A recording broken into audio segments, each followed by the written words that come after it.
Assalamualaikum warahmatullahi wabarakatuh. Halo Sobat Opi, semoga sehat-sehat semua ya.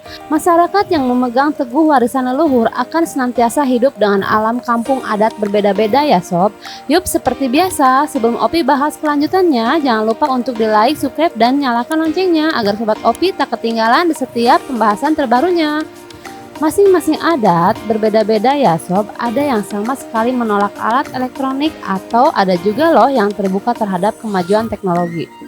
Ada yang tinggal terus di kampungnya dan ada juga yang berpindah-pindah ya Sob. Kampung adat Jawa Barat lekat dengan pola dan cirinya masing-masing ya Sob. Sebagian besar menggantungkan mata pencahariannya sebagai petani karena mereka sangat menjaga kelestarian lingkungan. Bahkan mereka menghindari produk-produk sintetis seperti pupuk, plastik, obat, dan sabun dari bahan kimia. Nah, maka dengan keunikannya itulah kampung adat justru menjadi magnet bagi orang-orang yang jenuh di kota mulu ya Sob.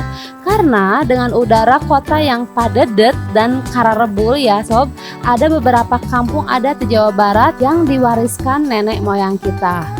Di antaranya Kampung Naga. Nama kampung ini bukanlah melambangkan hewan ya Sob, melainkan kata naga itu diambil dari bahasa Sunda Nagawir yang diartikan tebing atau jurang ya Sob. Desa ini masih memegang erat adat istiadat dari leluhurnya. Mereka hidup tanpa alat elektronik dan kendaraan. Bangunannya pun semuanya hampir sama, yaitu rumah panggung ya, yang terbuat dari kayu dan beratapkan sendiri berupa daun nipah, injuk, atau alang-alang ya Sob. Rumahnya mempunyai 2 pintu yang sejajar. Jumlah rumah di Kampung Naga ini juga tidak pernah berubah, tetap 112 unit. Kampung Naga berada di daerah Kabupaten Tasikmalaya. Kampung Cipta Gelar. Di Kampung Cipta Gelar, mayoritas penduduknya sebagai petani dan sisanya ada yang berjualan, beternak, atau menjadi pegawai.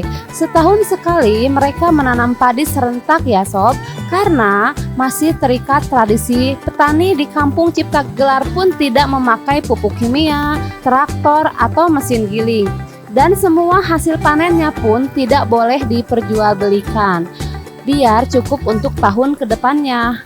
Enak ya hidup di sana, kayaknya udaranya sejuk banget ya Sob. Kampung Cipta Gelar sendiri terletak di desa Sirna Resmi Cisolok, Sukabumi ya Sob. Kampung Cirende. Demi kelestarian alam, penduduk Cirende membagi hutan menjadi 3 bagian ya Sob, yaitu hutan larangan, hutan laborisasi, dan hutan pertanian. Dan ketiga hutan itu fungsinya berbeda-beda loh Sob. Kalau hutan larangan tidak boleh ditebang. Hutan reboisasi sendiri boleh ditebang untuk membangun tapi harus ditanam lagi ya Sob. Dan hutan pertanian boleh dibuka untuk bercocok tanam. Salah satu prinsip di kampung adat Cirende adalah senantiasa melestarikan cara dan ciri serta keyakinannya masing-masing ya Sob, tetapi tetap beradaptasi pada perubahan dan perkembangannya zaman. Kampung Cirende berada di kota Cimahi ya Sob. Kampung Adat Kutah. Sebagai kampung 1000 pantangan, tujuannya tak lain untuk menjaga agar alam sekitar dan tradisi leluhur tetap terjaga ya Sob.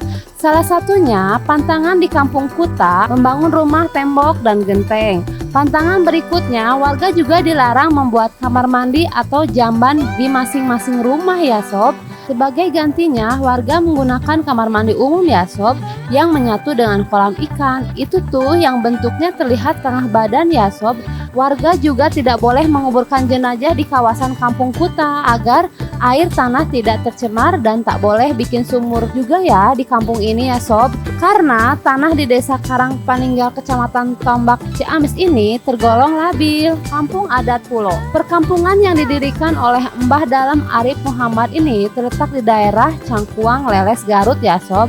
Konon menurut cerita, Mbah Dalem adalah seorang pejuang Matraman yang kemudian singgah. Beliau mempunyai anak 6 perempuan dan 1 laki-laki. Nah, makanya di Kampung Pulo terdapat 6 rumah dan 1 musola ya Sob. Dari masa ke masa di Kampung Pulo tidak boleh ada penambahan rumah, harus ada 7 bangunan dan tidak boleh lebih ya Sob. Masyarakat Kampung Pulo juga tidak boleh beternak hewan besar berkaki 4 seperti sapi, kambing, dan kerbau, karena dikhawatirkan akan merusak sawah, kebun, dan makam di kampung itu sendiri. Kampung Mahmud. Masyarakat Kampung Mahmud sangat mencintai dan menghormati leluhurnya ya sob. Kampung Mahmud berada di Desa Mekar Rahayu, Marga Asih, Bandung.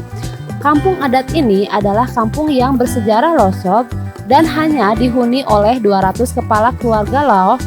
Penduduknya bekerja sebagai petani. Yang mendirikan Kampung Mahmud sendiri adalah Mbah Eyang Abdul Manap yang keturunan seorang wali yang berasal dari Cirebon. Beliau mendirikan kampung ini di pinggiran Sungai Citarum setelah kembali dari haji ya sob, karena mendapat firasat. Nama Mahmud sendiri diberikan sesuai dengan nama tempat saat beliau berdoa di Mekah, yakni Gubah Mahmud.